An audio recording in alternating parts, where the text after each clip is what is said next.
I pushed publish on the job ad. I had some automation set up with scheduling links and calendar things. And I went downstairs, I pushed publish, went downstairs, sat down, had dinner, was eating, talking to my kids, just hanging out. And then I grabbed my phone and I looked at it and I had like 27, 28, 29 applicants competing to get on my calendar for the following Thursday for interview slots that I had only made, I think, 16 available. Welcome to the Franchise Scaleup Show, the go-to playbook for founders racing from 10 to 100 units. I'm Guy Coffey, franchisor, franchisee, and growth advisor. I know firsthand how fast this game moves and how quickly chaos can creep in. That's why each episode gives you the clarity, systems, and hard-won lessons you need to scale smart, protect your equity, and stay in control. You've got the vision. I'll help you build the infrastructure to match it. Let's dive in. Hello, and welcome to another episode of the Franchise Scale-Up Show with me, Guy Coffey, and a special guest today, Mr. Justin Lund. Justin is a business coach who has hired hundreds, if not thousands, of people over his career in many agencies, and he provides founders and brand leaders with a mindset of a framework of how to operate their businesses that provides clarity. And we're going to go over that, but we're also going to go into hiring specifically a little bit later in the interview. And I'm hoping that helps because I know that's a real challenge for a lot of small business owners.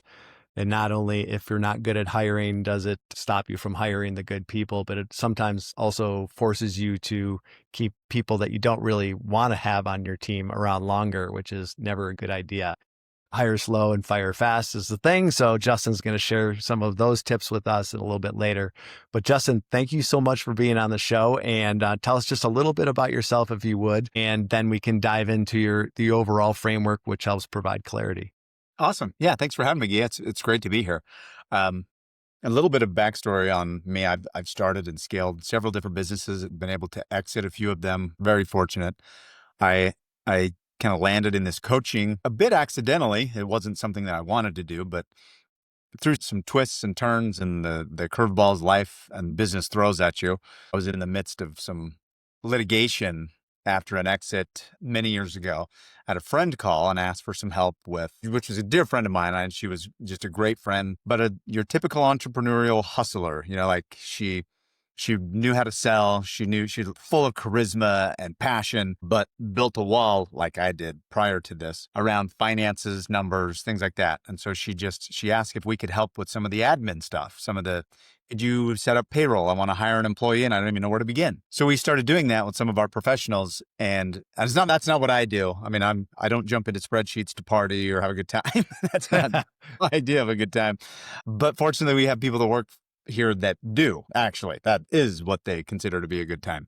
But I got into working with her, and then she called a few of her friends, and I was working with a few of our friends. And then within a year, we had 50 companies that we were providing support for, and that I was providing some coaching and mindset stuff. And that was in 2013. So for the last 12 years or so, I've just really enjoyed using the previous 15 years of my experience of growing, scaling, exiting companies, and dealing with all the ups and downs that brings to help other founders kind of unblock some of their mindset. So I don't just jump into coaching because I read a book on it and thought it'd be cool, but I've been through the furnace and out and then back in again and then out. So it's kind of battle tested. So, and hiring is definitely one of those things that can really be a boon to your success or your Achilles heel. If you don't know how to do it, if you're bringing the wrong people, there's just so many limiting beliefs and roadblocks to bringing the right people in where, it's just like, I need help, but if I hire, it's going to cost me more. It's going to take me twice as long to get somebody trained. And you're in this trap that feels inescapable. So let's see if we can solve that today. Yeah, that would be great. I was just in a room with 9 founders for a full day, and in just general conversations throughout the day, one of them was sharing that they need to hire for a C-suite position, and they are so nervous about it because there's so much riding on that. And if they get it wrong, it's going to be hard to unwind, and that person's going to have so much influence when they come in, and they're expensive. And then later on in the afternoon, I was having a conversation with another one of the founders, and it's a brick and mortar, and they have a challenge with hiring for frontline service workers. It's interesting. On the one hand, you have like a big, highly paid executive that's going to have influence over a lot of people in the system. And then on the other hand, you have this person that's the frontline service worker who's super important because that is our company to the customer. There's more turnover there. It's a beauty concept, so there's more turnover, and they have the same challenges where there's someone on their team that's not really rowing with the rest of the team, but they're Yep. bringing in revenue, so they keep them around. So the hiring, if you could just come at that from a like just a general framework first, because what I've seen over the years is people that are really good at attracting people to their teams and hiring are head and shoulders above the people who are afraid of it, really Yeah. begrudge it. It's usually reactionary. And I say that having been that person myself. So, No, same. Yeah, absolutely. Absolutely. So yes, I would say if I can talk big picture for a minute, that I think entrepreneurs are your typical entrepreneur. There's a handful, and I mean, it's a small handful from my statistics that get into business because they are operationally savvy, or they like the spreadsheets. They go and party over there, right? But most entrepreneurs start because they're looking for freedom. They have a little passion. There's a project they jump into. Like that's a really good and very unique skill that not the whole world or population shares. Like my wife tells me, like, I don't know how you get up and go and do what you do because you don't even know what you're doing. You wake up in the morning and it's like nobody's telling you what to do. She's like, if that was me, I'd just go over to the couch and lay down. And you go work like your life depends on it, and it blows my mind. And so I just thought that's normal, but she points out that it's not normal. So that's is a really neat like trait that entrepreneurs share. But there's a downside to that. And the yang to that yin is they often look at through that problem solving lens that they see the world in, like, I'm going to solve this problem. I'm going to build that stuff. They look at people similarly. And that's what gets them in this place where they tend to think of people like, oh, it's going to cost so much. And they start to get nervous and scared because their experience has showed them that they've made mistakes in that area. The reason that they will often make mistakes is because they look at a person the same way they look at solving a problem. And they're like, well, that's pretty good. I'm just going to put some lipstick on that pig, and I'm going to make it my project, and it's going to work. So they look at it the same way, and it's not the way to hire people. That has nothing to do with the people. That gets people into what I call unicorn thinking. They're looking for this mythical creature that is going to come in and be the operator to their visionary, like this. There's these big, grand, sweeping music soundtracks playing, and that's just the wrong way to do it. You need to start with a foundation, and you got to hire in the right order. That's a key to hiring. So as you start to grow, you want to hire in administrative duties first. You want to look at some of the back office jobs, some of the support staff, some of the secretarial staff, the personal assistant, which can become they're not less important roles. They're just usually less expensive. Like if you make cookies for a living and that's your business, and you hire a new cook to come in and they decide they want to take some creative liberties with your recipe, and now you deliver all these cookies that taste totally different than your product has been tasting for the last 2 years, you could ruin your business in a hurry.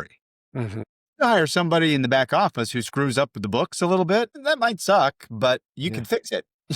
Before the rubber really hits the road and the crap hits the metaphorical fan. Right. Yeah. Less risky. Yeah.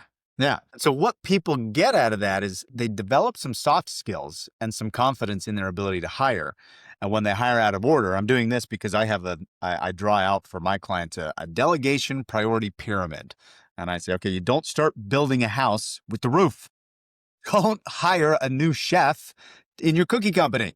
That's way up there at the top. Start with the back office support people. Get some of your time back so that you can continue to come up with killer recipes the world loves. So that's one key to it. That's why I'd say it's kind of the overarching mindset that I approach this hiring process with. Okay. In the order, you're doing admin first, and then what would be the next level of hire? Then I get into the delivery and the fulfillment side of things, where that could be somebody in this example of delivery drivers taking the clients. Then you get into sales and marketing, and then you get into marketing, sales, leadership. That's how you kind of grow that pyramid up to the peak. Right. And you're taking that one step at a time, kind of buying back your time. Yeah, yeah, Right. following a model like that. Exactly. Because Right. as you grow through that process, if you don't jump out of order, you develop as a person and as a leader differently too. So you're getting time back on your calendar to follow that process, climb up that hierarchy, the better and better you get at doing those things. Yeah. Well, that makes sense. And then in terms of the process for people saying, I've got 2 frontline service workers that need to be out the door Uh-huh. probably in the next month, sooner rather than later. In your system, I'm guessing, and we always talk about it in terms of having a bench, that if you're a growing dynamic company and you're doing what you need to do before you need to hire, you should have some interested prospects sitting on the bench or in the wings, if we're going to Yeah. use a theater thing. How do you do that? Because as an owner, even when I was just running our gyms or our studios, it's like you're in the day-to-day operation in the beginning. You're Hmm. putting out fires that you aren't on your calendar. You're And right. then you got people telling you like, well, you should do recruiting every day. And I was telling our franchisees that if you're always recruiting, you're always marketing. Hmm. And it's not an easy lift. So do you have a recommendation on how someone could fit that into a busy founder or entrepreneur lifestyle? Yeah, I do. I don't know that I would do it every day, but I understand that comment. It's My eyes are always scanning the landscape for new opportunities. And if somebody fits that, I'm hopeful that I am personally always open and aware of potential better fits, better opportunities out there in the workforce. But I don't actively do that every day because I feel pretty confident in my abilities and what I've developed to have kind of that funnel of always being able to turn it on pretty quickly. And that's what I think is key because I don't have any fears or concerns about what hiring looks like. And I started developing this with a company that I worked with years ago. And I was sitting on the board, and the other board members thought that I should contribute a little bit more. And so they voted in a meeting I wasn't at for me to take over hiring. And I was like, okay, I had no experience with the roles they wanted me to hire. I'm like, what am I going to do? It was software developers, actually. And I'm like, I don't know the first thing about that.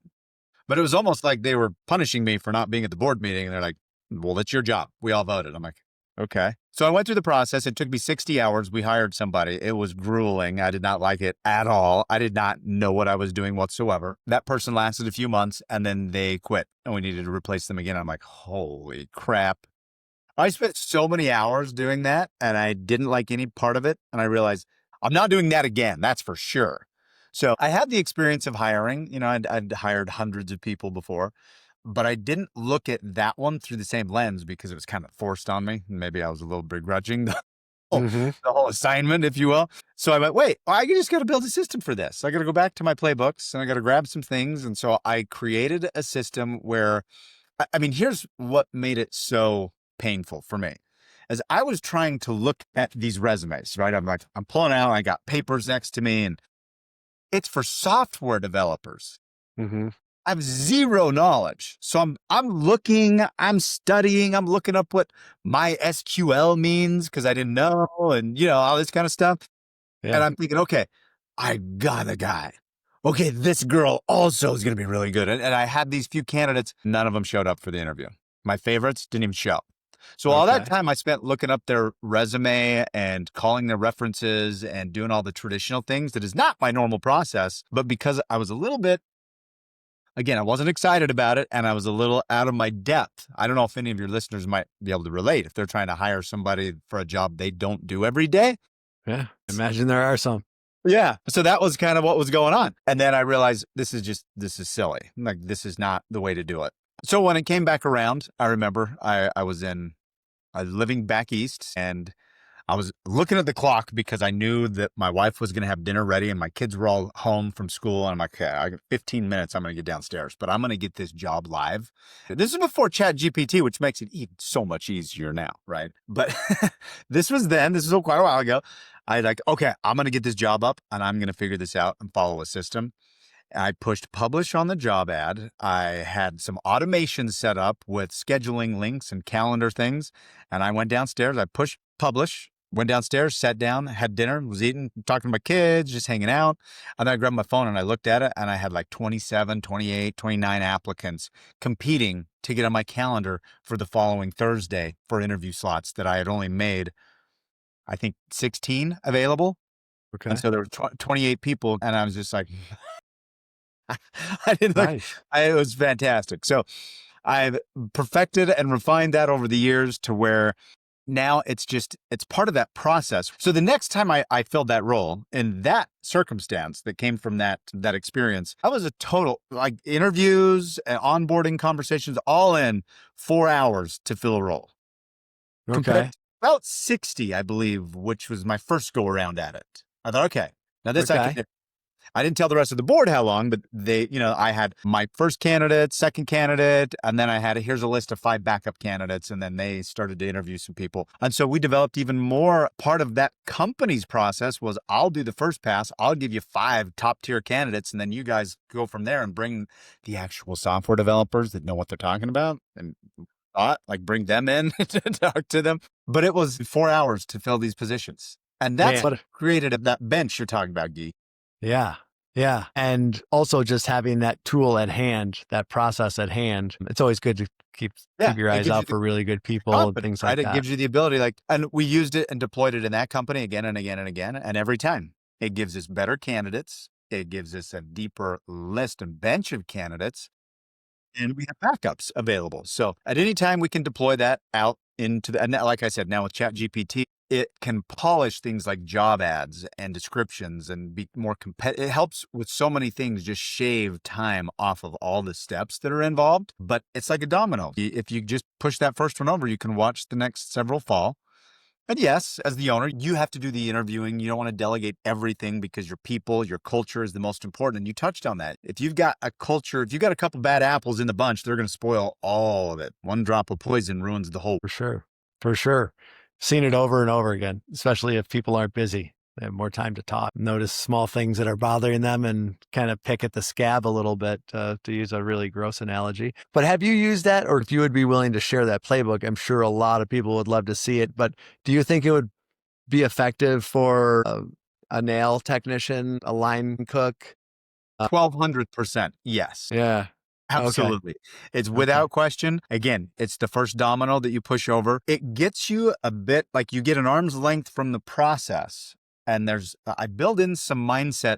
A lot of the obstacles that come with this process are mindset based. And so Mm-hmm. this playbook doesn't directly address them. It covertly kind of addresses them and keeps them out of your way so you don't get involved with that. Again, I call it unicorn hunting. You Mm-hmm. remember that show MacGyver back Mm-hmm. in the Oh yeah. 90s? Yeah. That guy could fix anything with a stick of gum, a paper clip, and some duct tape. Yep. That's what we tend to do when we start looking at people. And all of a Yeah. sudden we get like these emotional knots. We start thinking like, that woman's really good. If she could just do, oh, that guy, I think he's going to do really. And we start talking ourselves into things. And if Yeah. we can skip that and we just have all these candidates lined up, you just Yeah. go through and we get the qualifications. I heard it from a client yesterday, literally yesterday. We were having this conversation. She's trying to hire an executive assistant. And she's like, will you please join me in the next interview? I always make the wrong decisions about people. And she's still trying to make decisions about the person based on, so she's all knotted up inside. She's emotionally feeling it, which is not a good thing. So what she needs to do is follow the process, and she did, and so it went from like 30 candidates down to 3, and now she jumped right back in the middle of the mire and was just like starting to stress. I'm like, whoa, Nate, wait. So one thing I learned from Dan Martell is actually that's a great spot for her to inject the test project, the test first hiring project. This is a gem. Like, I've used this with my assistant, the last one that I hired.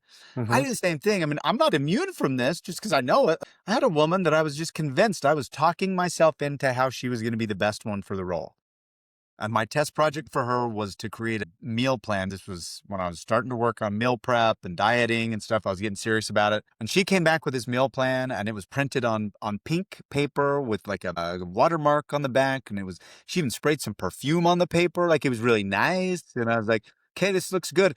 But the menu items itself, I'm like, there's not one of those things that you're going to find in my house ever. Like ever.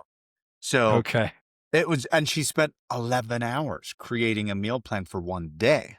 And I was like, so Yeah. compared with somebody else who's Challenge. just like quick and dirty, here's a Google Doc and this is what you can do. And you hit 2,100 calories, you got 200 grams of protein. I'm like, okay, thank goodness for the test project, because I was about to hire her Right. and I hired her instead. And she's been perfect since Yeah. 2 years later. Yeah. The test project, sometimes people hear that and they're like, well, I don't want to ask somebody to work for free, but this is not that kind of a Oh, no. test project. You're agreeing to pay them no Yeah. matter what, but it's just a test. There's no Yep. hire.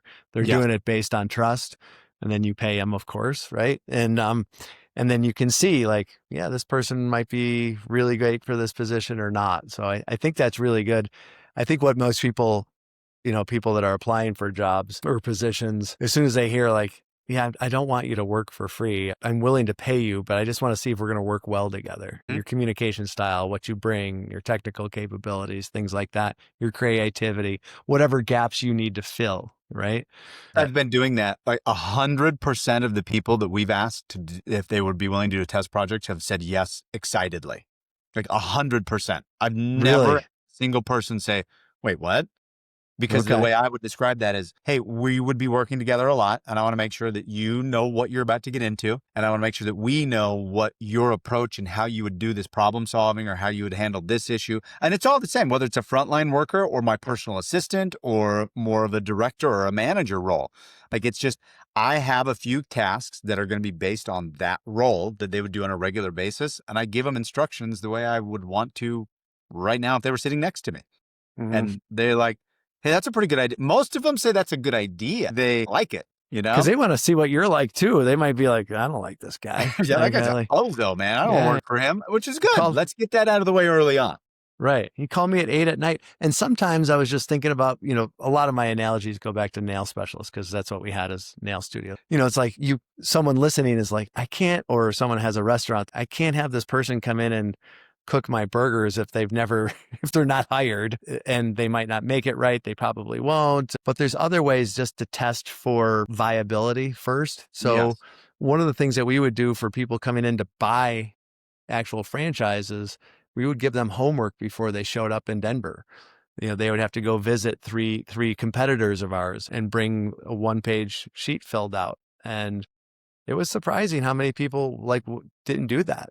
It's like they're automatically disqualified. Like Yep. you got to be able to follow directions. That's a starting point, right? So it doesn't have to be in that exact role. I just don't want to hear someone say that like, oh, I couldn't do that. It's a licensed situation. And like, we can't have them working on someone's HVAC system if I don't know if they can do it. Right. Yeah, for sure. Or a medical spa or something like that. Here, come on in. We'll see how you can do Inject some injectables. Botox to them and let's see Right. what happens. Yeah. But there's other ways you could kind of test For sure. capability, right? I mean, look at my example. I said, make me a meal plan for a day. That's very little to do with the job that they were actually doing. It just Yeah. happened to be something on my mind at the time. And Okay. it gave me a very clear view of how they were prioritizing it. My instructions were pretty basic and straightforward.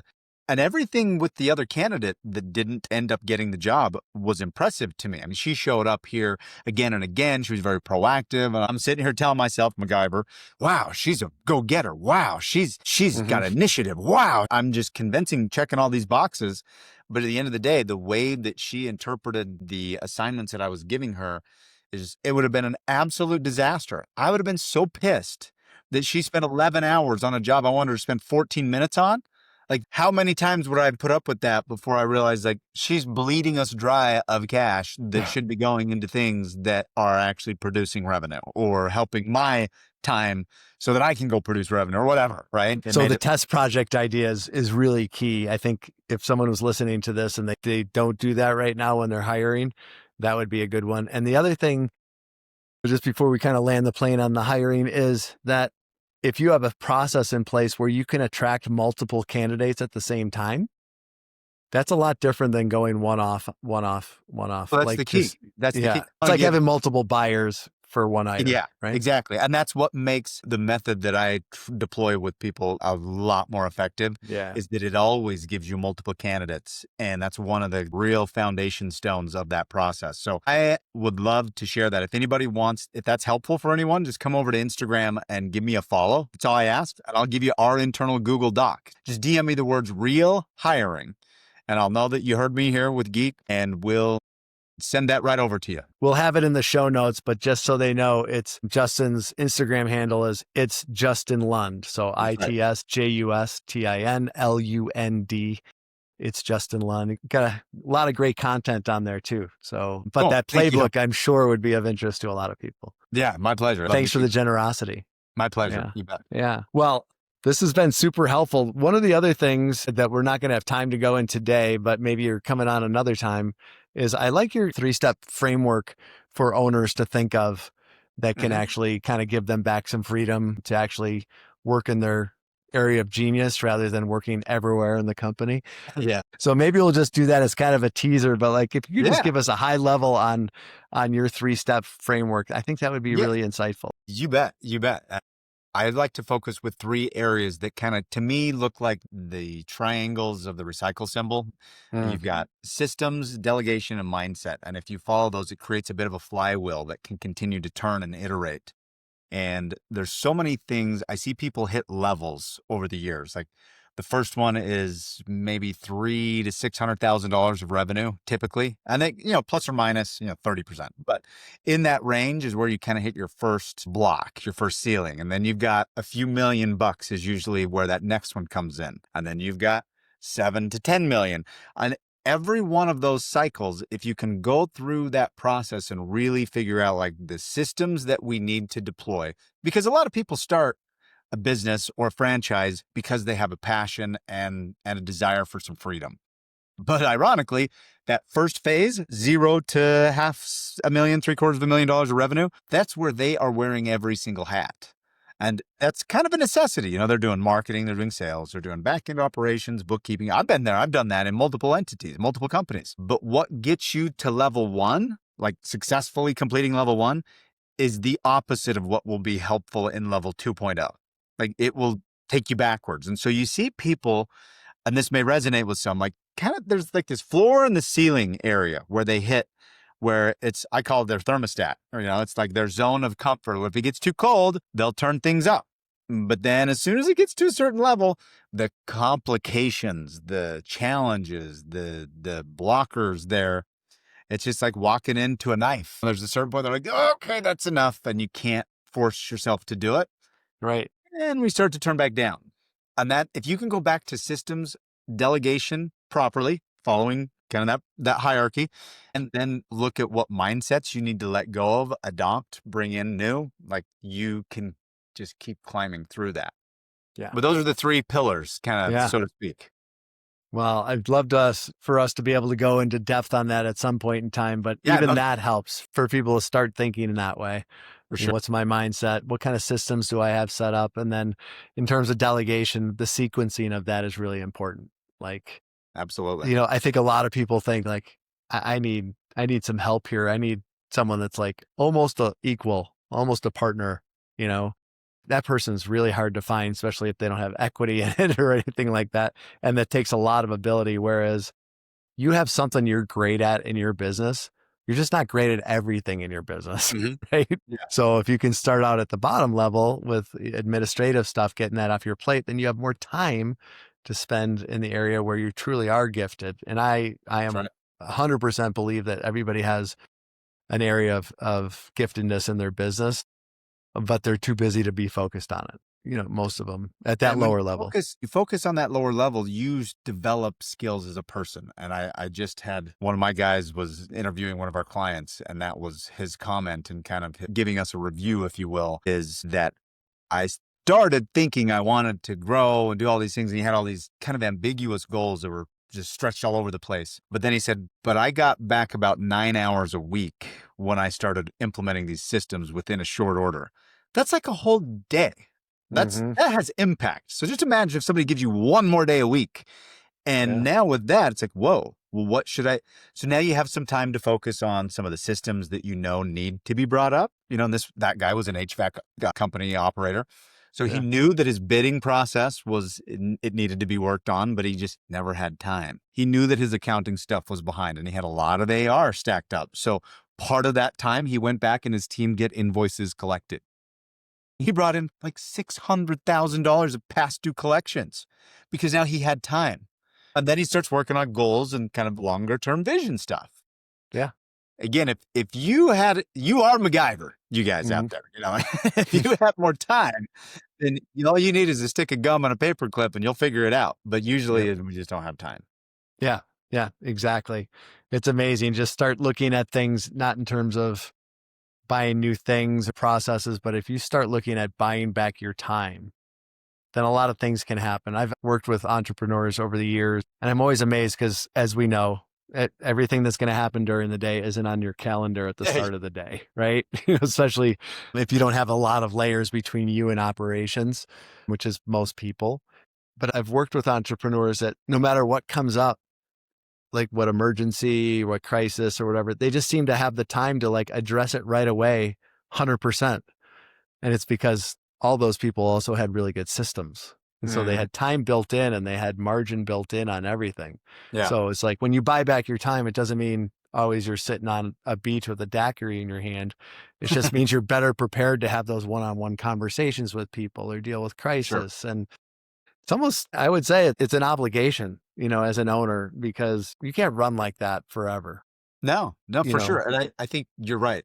And whether it's a daiquiri in your hand on a beach, if you're going to do that, just do that. And like I was telling you before the show today, I spent the morning at a baseball park with my son playing baseball and so yes, they have time to turn and deal with that crisis or that emergency, but the rest of the house isn't burning to the ground while they're doing that. Right. And that's what's key with the systems. Part of that flywheel. When the systems are in place, then you can divert your attention, deal with the crisis or solve a problem or go land a new deal, bring in a new client or whatever it is. And the rest of the system is maintaining some integrity. It's continuing to just kind of chug along, if you will. Yeah. Well, Justin, this has been super helpful. Your socials and everything will be in the show notes, but it's awesome. It's Justin Lund for that playbook. If you're a small business owner and if you've ever shied away from hiring, just get the playbook and see how it works. You probably don't have one right now, so any playbook is better, but I'm sure Justin's will work just fine. Yeah, poke holes in it. Come give it a shot for sure. I really appreciate you taking the time and sharing your wisdom and your experience, Justin. Thanks so much. Thanks for having me, Guy. It was nice to be here. Thanks. Make it a great day. That wraps up today's episode of the Franchise Scale-Up Show. If this gave you a strategy you can put into play, please share it with one founder who needs the help. You might save them months of pain. If you're ready to go deeper, whether it's building your support infrastructure, accelerating territory sales, or preparing for private equity, go to guycoffee.com. That's GUYCOFFEY and book a free franchise growth strategy call. I only partner with founders who are committed to scaling without losing control. If that's you, I'd love to connect. Until next time, protect your vision, move fast, and scale smart. I'm Guy Coffee. Talk soon.